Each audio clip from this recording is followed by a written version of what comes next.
की गे गोरकी की रे की करे छी गे काम कुछ नहीं दिखाई दे हो तोरा। बाप रे तोहर जे आम फोड़ल छौ तो चल के तोड़ ले ना बड़ा आम खाए के मन करियो तोरा। केना गे राजा पटसोनी मां गायत्री रिकॉर्डिंग स्टूडियो।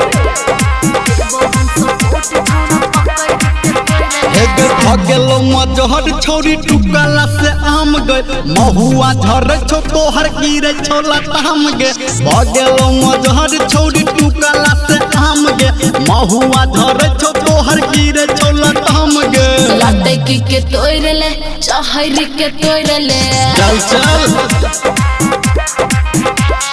देबो हम सपोर्ट छौरा पकड़ के तोड़ ले।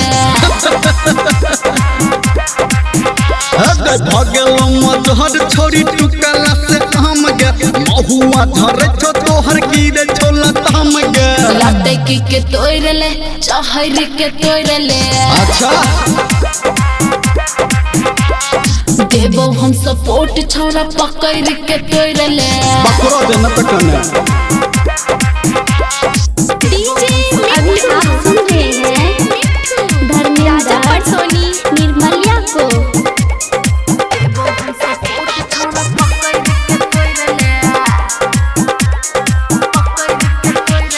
सरही कलकतिया खट्टा लागे छो बम्बई की सुन भोग छौरी मीठा लागे छो सरही कलकतिया खट्टा लागे छो बम्बई की सुन भोग छौरी मीठा लागे छो लाते के तोड़ ले चाहरी के तोड़ ले।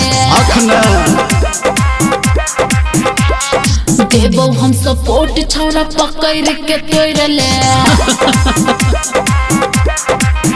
हेगे भगेलो मजहर छौरी टुकला से आम गे महुआ झरे छौ तोहर गिरे छौ लताम गे लाते के तोड़ ले चाहरी के तोड़ ले। तू से चढ़िए गे देबो हम सपोर्ट छौरा पकड़ के तोड़ ले। तोहर ना बलतो तब डीजे मिठू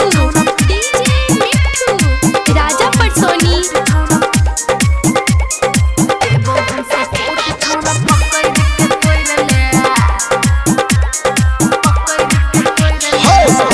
महर छौगे आम के गाछी कले ओकर बाही अखन सुने हे के बाची बड महर छौ तोहर आम के गाछी कले ओकर बाही अखन सुन के बाची लाते के तोड़ ले चाहरी के तोड़ ले।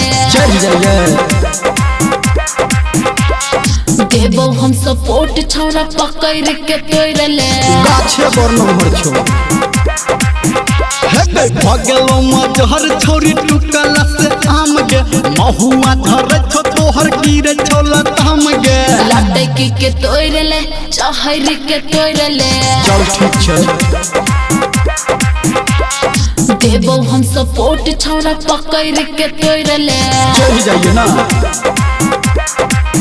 हेगे लाटे के तोहर लबो पकड़ के तोहर लबो हेगे तू रहबा नीचा छौरी छाइल के तोहर लबो